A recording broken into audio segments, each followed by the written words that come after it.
Allahu akbar walillahil hamd. Padahal kita lupa sesungguhnya mengapa diistilahkan dengan para ahli tasawuf hamba yang hina. Kalau hamba tidak pernah mulia, kalau hamba pasti hina. Allah lah yang mulia. Hina itu lawannya mulia. Hina itu bertanding dengan mulia.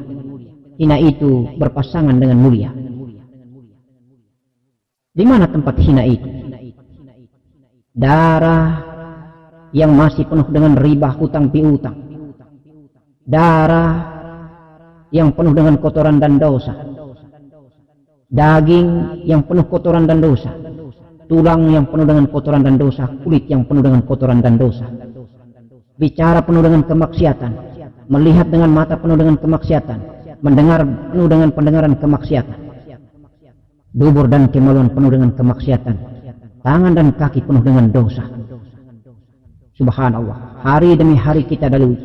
Jangan kita bangga karena malamnya kita tafakur dan kita zikir, lalu besok paginya kita mendapatkan kemuliaan. Kita lupa dan kita tidak sadari bahwa 9 pintu jasad kita masih menjalankan aktivitas kehinaan di mata Allah Subhanahu wa ta'ala. Buktinya bahwa dengan makanan bumi kita pun membuang angin dalam wujud dan hawa yang sangat berbau busuk. Kita pun membuang hajat sampah makanan dalam keadaan berbau busuk. Semua tempat hinggap jasad yang diciptakan Allah sebagai hamba ini semuanya serba berbau busuk. Keringat pun berbau. Hawa badan dan tubuh kasar ini pun berbau. 9 pintu jasad ini pun berbau. Berbau itu hina namanya. Karena apabila kita sudah masuk ke raga mulia, maka insya Allah yang hina ini akan mendapatkan kemuliaan dengan berubah menjadi wangi seperti kasturi. Mari kita sadari, sudahkah darah kita wangi seperti kasturi? Sudahkah daging kita wangi seperti kasturi? Sudahkah tulang kita wangi seperti kasturi? Sudahkah kulit kita wangi seperti kasturi setiap harinya? Sudahkah mulut kita wangi seperti kasturi? Sudahkah telinga kita wangi seperti kasturi? Sudahkah mata kita, hidung kita, dubur dan kemaluan kita wangi seperti kasturi?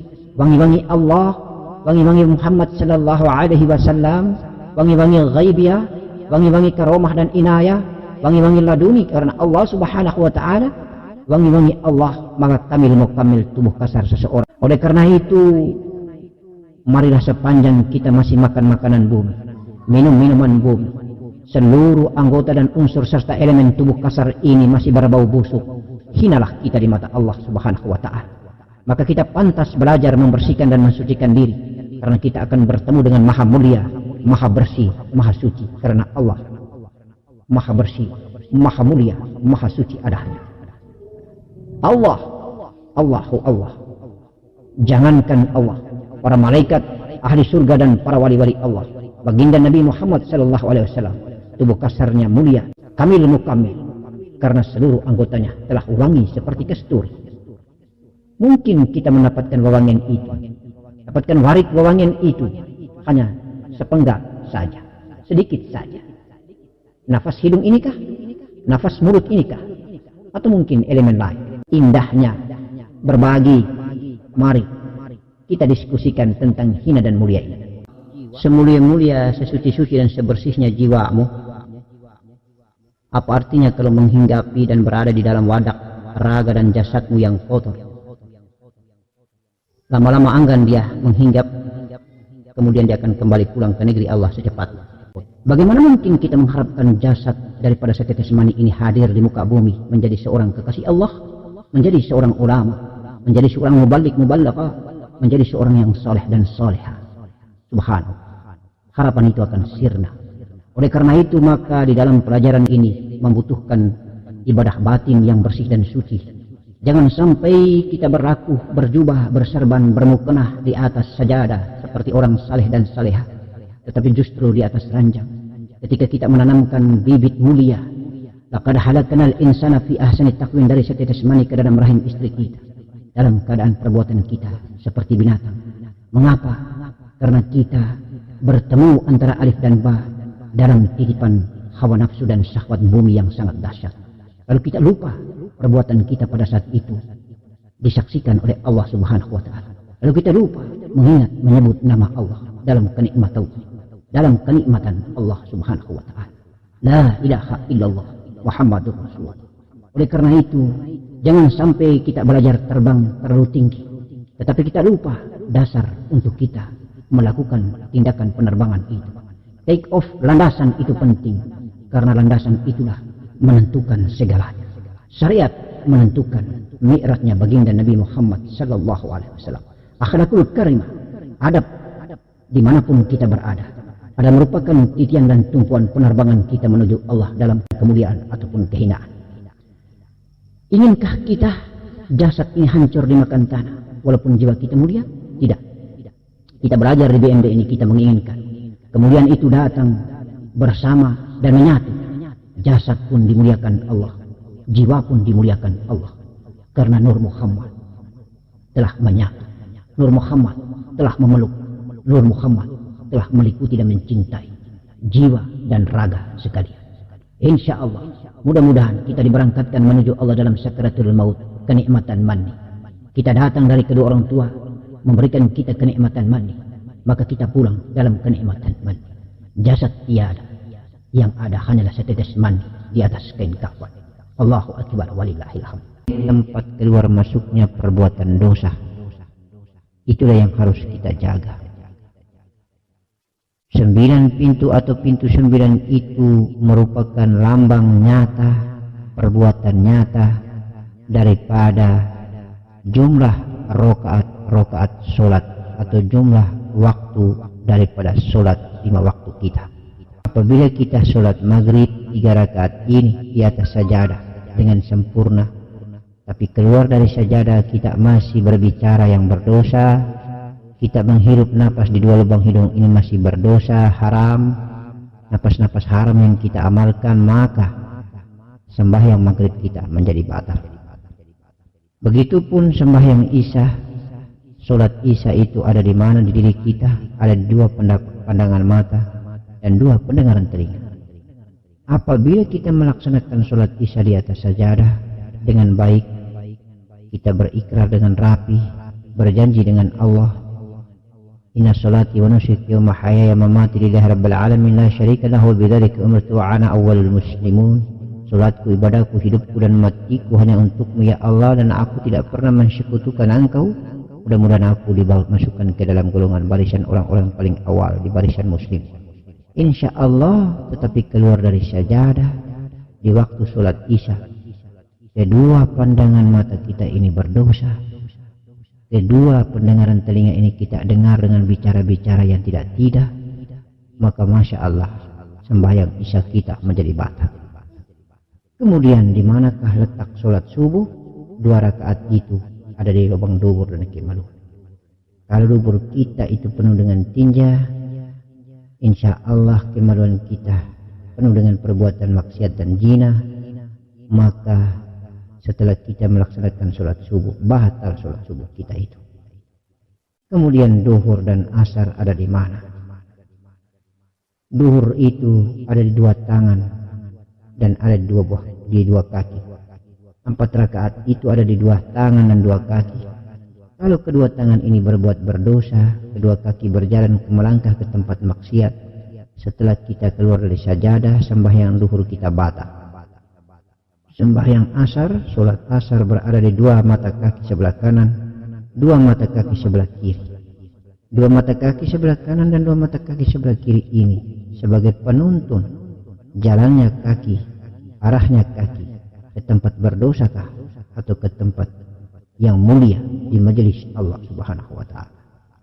Oleh karena itu 9 pintu jasmani tadi, pendengaran telinga, penglihatan mata, lubang hidung, 1 mulut, lubang dubur dan kemaluan, 9 pintu itu dijaga daripada perbuatan-perbuatan maksiat dan dosa.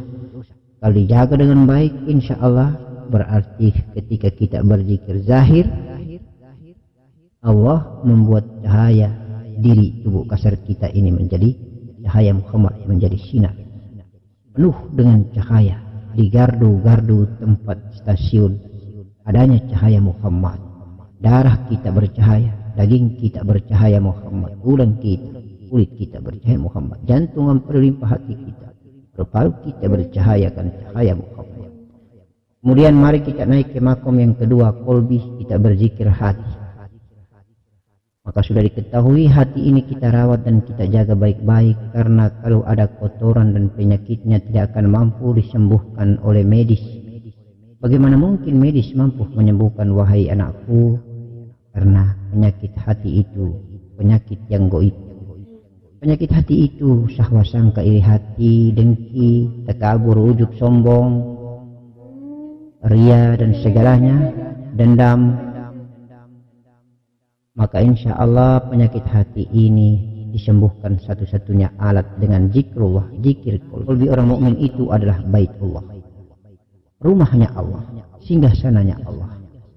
Untuk itu kalau bersih hati, suci hati, Nur Muhammad tempat tinggalnya ada di hati, Allah tempat tinggalnya ada di hati. Nur Allah di dalam Nur Muhammad, Nur Muhammad di dalam Nur Allah. Kita berzikir nafas, nafas tenggelam menjadi jiwa, berprofil seperti jasmani kita, kemudian akan fana lebur di dalam hati, di dalam rasa. Nur Muhammad, Nur Muhammad itu rasa, Nur Muhammad itu Nur Allah. Kalau kita masuk ke negeri Nur Muhammad, maka kita akan diberikan hidayah oleh Allah, kasaf melihat yang gaib, dan kita diberikan hidayah oleh Allah melihat jiwa kita mi'raj bertemu Allah sejati. Itulah kuncinya, kita harus menjaga sifat-sifat buruk daripada hati kita.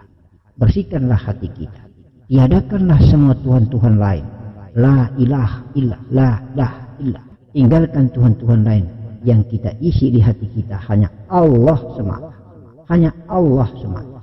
Pikiran kita, angan-angan kita, kemudian kita matikan. Yang kita pikirkan hanya Allah, angan-angan hanya Allah. Kita turunkan ke hati, hati keluar dengan kalimat Allah, Allah, Allah.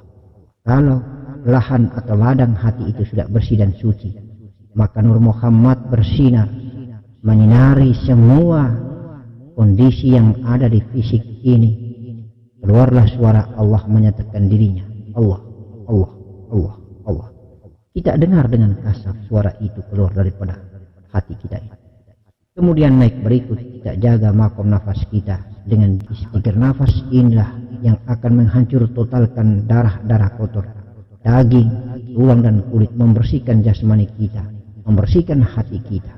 Insya Allah apabila sudah bersih dan suci, di tempat hati ini pula jualah engkau akan kasaf dan engkau akan melihat dirimu pesiar jauh menuju zat Allah subhanahu wa ta'ala, dengan berbagai macam imbalan dari Allah, warid dari Allah tentang pemandangan-pemandangan ghaibiyah, melihat al-malakuti nur wa al-malakuti ruh, alam malakut, alam jabarut, alam syahada. Amin. Mudah-mudahan Allah memberikan waridnya, barokah dan rahmatnya, dan kita selalu menjadi hamba yang al-fakir, membutuhkan ridhonya. Ayahandaku, bundaku dan anakku, janganlah sekali-kali kita minta imbalan dari Allah apapun ibadah kita. Kita malu dengan Allah, memiliki perasaan malulah dengan Sang Yang Maha Pencipta, karena kita tidak bisa memberikannya banyak kecuali hanya memuja dan memujinya. Kita tidak memiliki apa-apa.